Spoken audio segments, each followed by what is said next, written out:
ஒரே ஒரு 5 லிட்டர் இதய மந்த்ரா கடல் எண்ணெய் பேக் ஒரு மாசம் முழுசுக்கும் அத்தனை சமையல் முடிச்சு விடலாம். இதய மந்த்ரா. தமிழக முதல்வரால் சீரிய சிந்தையில் உதித்திட்ட திட்டமான வடசென்னை வளர்ச்சி திட்டத்தின் கீழ் நடந்து வருகின்ற பணிகளை வாரத்திற்கு ஒரு 5 முறையாவது ஆய்வு செய்து இந்த ஆய்வினுடைய நிலைமைகளை மாண்புமிகு முதலமைச்சர் அவர்கள் மாதத்திற்கு 2 முறையாவது தொடர் நடவடிக்கை குறித்து கருத்து கேட்பு கூட்டத்தை நடத்தி கொண்டிருக்கின்றார். அந்த வகையில் இன்றைக்கு கொளத்தூரிலே புதிதாக கட்டப்பட இருக்கின்ற ரூபாய் 11 கோடி மதிப்பீட்டில் துணை ஆணையாளர் காவல்துறை கட்டிடத்தை அமைக்கும் பணியை இன்றைக்கு பார்வையிட்டோம். அதைத் தொடர்ந்து அந்நிய பொருளாதாரத்தை அதிக அளவு ஈட்டுகின்ற வண்ண மீன்கள் உற்பத்தியாளர்களுக்கு நிரந்தரமாக அவர்கள் ஒரே இடத்தில் அவர்களுடைய தொழில் பெருக்கத்திற்கு உதவுகின்ற வகையில் 36 கோடி ரூபாய் செலவில் கட்டப்பட்டு வருகின்ற கொளத்தூர் பகுதி வண்ண மீன் உற்பத்தியாளர்களுக்குண்டான அந்த கட்டுமான பணிகளை பார்வையிட்டோம். அதைத் தொடர்ந்து 49 ஆண்டு காலமாக நடைபெற்று கொண்டிருக்கின்ற தீவுத்திடல் என்று சொல்லப்படுகின்ற இந்த பகுதியில் அமைந்திருக்கின்ற சுற்றுலா பொருட்காட்சி ஆண்டிற்கு 60 நாட்களுக்கு மேலாக இங்கே நடைபெறும்.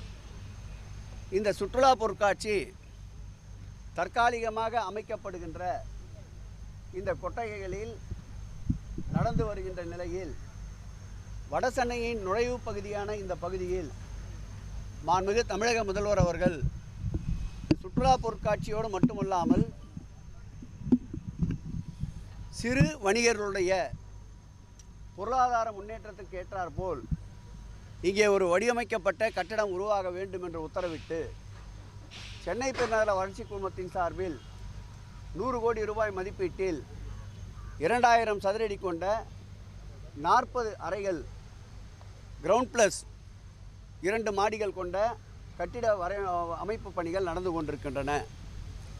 சுமார் 1300க்கும் மேற்பட்ட கட்டுமான பணிக்கு அடித்தளமாக இருக்கின்ற ஃபைல் ஃபவுண்டேஷன் போடுகின்ற பணிகள் நடைபெற்று வருகின்றன.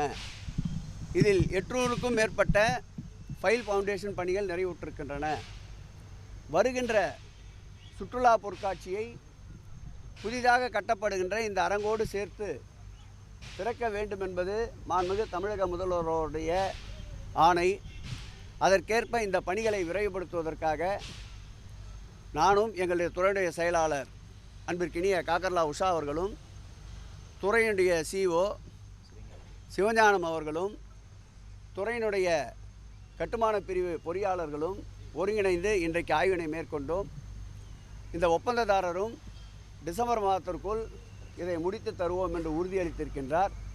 இங்கே இந்த நிரந்தர இந்த சுற்றுலா பொருட்காட்சி மையம் அமைகின்ற சூழலில் வடசென்னையினுடைய சிறு வியாபாரிகளுக்கு பெரிய வரப்பிரசாதமாக இது அமைவதோடு மட்டுமல்லாமல் இந்த பகுதியிலே இருக்கின்ற மக்களுக்கு வேலை வாய்ப்பை உருவாக்கி தருகின்ற ஒரு நல்ல சூழலும் உருவாகும் என்பதால் இந்த திட்டம் வடசென்னை மக்களால் பெரிதும் வரவேற்கப்படும். இது பயன்பாட்டிற்கு வருகின்ற பொழுது எங்கள் உயிரினும் மேலான தமிழக முதல்வர் அவருடைய புகழுக்கு புகழ் சேர்க்கின்ற ஒரு அடையாளமாக இது திகழும் என்பதை மகிழ்ச்சியோடு தெரிவித்துக் கொள்கிறோம்.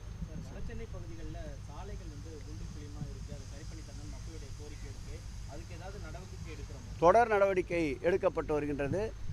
பெருநகரத்துடைய ஆணையாளர் குமரகுருபன் அவர்கள் 10 நாட்களுக்கு ஒரு தடவை பெருநகரத்துடைய மேயர் மற்ற அதிகாரிகளோடு ஒருங்கிணைந்து இந்த பணிகளை தீவிரப்படுத்தி கொண்டிருக்கின்றார். இன்று காலை கூட கொளத்தூரிலே 3 பகுதிகளுக்கு ஆய்வு சென்றோம். நேற்று இரவு போட்ட சாலைகளுடைய தரத்தை இன்றைக்கு ஆய்வினை மேற்கொண்டோம். அதேபோல் துறைமுகத்தில் பிராட்வே பிரகாசம் சாலை மெட்ரோ வாட்டர் பணிகளுக்காக தோண்டப்பட்டு குண்டும் குழியுமாக இருக்கின்றது. அந்த பணிகளும் இப்போ தற்போது ரெஸ்டோரேஷன் பணி நடந்து கொண்டிருக்கின்றன. ஒட்டுமொத்தமாக சென்னையில் ஏற்கனவே டெண்டர் விட்ட பணிகள் இடையிலே பருவமழை கோடைக்கால பருவமழை இருக்கும் என்பதால் அந்த பணிகள் சற்று தாமதப்படுத்தப்பட்டன. தற்போது கோடை கால பருவமழை இல்லை என்ற ஒரு சூழலில் அந்த பணிகள் விரைவுபடுத்தப்பட்டு இரவு பகலாக சாலை அமைக்கின்ற பணிகள் நடந்து கொண்டிருக்கின்றன. கணக்கிட்டு பார்த்தால் அடுத்த மாதம் ஜூலை 10ஆம் தேதிக்குள் ஏற்கனவே ஒப்பம் கோரப்பட்ட அனைத்து பணிகளும் நிறைவுறும் என்று நம்புகிறோம். தமிழக மக்கள் வந்து சொல்லனா துயரத்தில் இருக்காங்க முதல்வரோட ஆட்சியில் அப்படின்னு சொல்லிட்டு எடப்பாடி பழனிசாமி நீங்கள் ஒண்டி தான் இது மாதிரி கேள்வி தொடர்ச்சி கேட்டுன்னு வரீங்க. இப்போ நீங்களும் மக்கள் தான், உங்களுக்கும் வாக்களிக்கிற உரிமை இருக்குது. அப்படி சொல்லனா துயரத்தில் இருந்தீங்கன்னா காலையில் எப்படி 7க்கெல்லாம் எழுந்து வந்திருப்பீங்க, நாங்கள் எப்படி 7க்கெல்லாம் எழுந்து போயிருப்போம். துயரமே அவருக்கு தான். அடுத்த முறை நடைபெறப் போகின்ற 2026 சட்டமன்ற தேர்தலில் இப்பொழுது பெற்றிருக்கின்ற சட்டமன்ற உறுப்பினர்களுடைய எண்ணிக்கையை அடுத்த முறை 2026 சட்டமன்ற தேர்தலுக்கு பிறகு சட்டமன்றம் நுழைகின்ற பொழுது இருவர் கூட உள்ளே நுழைய மாட்டார் என்ற துயரத்தில்தான் அவர் இது போன்ற துயரமான வார்த்தைகளை பயன்படுத்தி கொண்டிருக்கின்றார். அவர் வாயிலிருந்து மகிழ்ச்சிகரமான மங்களகரமான வார்த்தைகள் வருவது தவிர்க்கப்பட்டு 4 ஆண்டுகள் ஆகிவிட்டது. ஆகவே அவரிடமிருந்து வருகின்ற இந்த வார்த்தைகளை பற்றி நாம் கவலைப்பட வேண்டாம். மக்கள் மகிழ்ச்சியோடு எழுச்சியோடு சுபிட்சத்தோடு இருக்கின்றார்கள். சிறப்பாக நடைபெற்று கொண்டிருக்கின்றது. நாளை மறுதினம் கூட துறையுடைய அமைச்சர் என்ற முறையில் மீண்டும் அங்கே ஆய்வுக்கு செல்ல இருக்கின்றோம். மாண்புமிகு முதல்வர் அவர்கள் தன்னுடைய நேரடி கட்டுப்பாட்டில் பார்வையில் கண்காணிப்பில் இந்த பணிகளை மேற்கொண்டு வருகின்றார். துறை சாரா பணிகளை அனைத்தும் இந்து சமய அறநிலையத்துறை திருக்கோயிலுடைய 63 ஏக்கர் நிலப்பரப்பில் மேற்கொண்டு வருகின்றன. வரலாறு காணாத ஒரு மிகப்பெரிய ஒரு திருப்பணி இந்த பணி. இதுவரையில் தமிழக இந்து சமய அறநிலையத்துறை வரலாற்றில் 400 கோடி ரூபாய் அளவிற்கு ஒரு பெரிய திருப்பணி குடமுழுக்கு நடைபெற்றிருக்கிறது என்றால் அது திராவிட மாடல் ஆட்சியின் நாயகன் எங்கள் மாண்புமிகு தமிழக முதல்வருடைய ஆட்சி காலத்தில்தான். அதற்கு தேவையான அனைத்து வசதிகளையும் மேற்கொண்டு வருகின்றோம். திருக்கோயிலை தவிர்த்து பொதுமக்கள் பயன்பாட்டில் இருக்கின்ற நெடுஞ்சாலைத்துறை மற்றும் நகராட்சிக்குட்பட்ட பகுதிகளிலும் மேம்படுத்துகின்ற பணிக்கு மாண்புமிகு முதலமைச்சர் ஆணையிட்டிருக்கின்றார். நெடுஞ்சாலைத்துறையுடைய அமைச்சர் அண்ணன் வேலு அவர்களும் அதேபோல்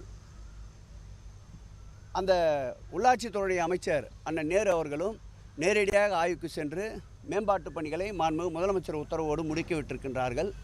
அந்த பகுதியினுடைய நாடாளுமன்ற உறுப்பினர் அன்பிற்கினிய கனிமொழி அவர்களும் அந்த மாவட்டத்துடைய அமைச்சர் அருமை அண்ணன் அந்த தொகுதியுடைய சட்டப்பேரவை உறுப்பினர் அனிதா ராதாகிருஷ்ணன் அவர்களும் அந்த மாவட்ட அமைச்சர் கீதா ஜீவன் அவர்களும் ஒருங்கிணைந்து குடமுழுக்கிற்கு வேண்டான அனைத்து பணிகளுக்கும் துறைக்கு இந்து சமய அறநிலையத்துறைக்கு குறிப்பாக ஒத்துழைப்பை நல்கி கொண்டிருக்கின்றார்கள். இந்த குடமுழுக்கு சிறப்போடு நடைபெறும். இந்த குடமுழுக்கிற்கு பிறகு பக்தர்களுடைய எண்ணிக்கை 20லிருந்து 20% அந்த திருக்கோயிலுக்கு கூடும் என்பதை கணக்கிட்டு பல்வேறு அடிப்படை தேவைகளை வருகின்ற பக்தர்கள் கேட்டாற்போல் செய்வதற்கும் முடிவெடுத்திருக்கின்றோம். திமுக கூட்டணியில் புகழ்ச்சல் ஏற்பட்டிருக்கிறது. 4 ஆண்டு சாதனை பற்றி பேசாமல் எதிர்க்கட்சியை பற்றி திமுக பேசுங்கன்னு பாஜக மாநில தலைவர் நயினா அவர் இது மாதிரி தூசு இருக்கிற இடத்துல நடந்துக்கிட்டே இருக்கார். இப்போ இங்கே நாங்கள் கூட ஒரு 10 பேர் வேகமாக நடந்துன்னு வச்சுங்க, தூசு இருக்கிற இடம் இங்கே புகைச்சல் தான் வரும். ஆனால் நல்ல ரோட்டில் நடக்க சொல்லுங்கள், தெரியாது அவருக்கு. நன்றி.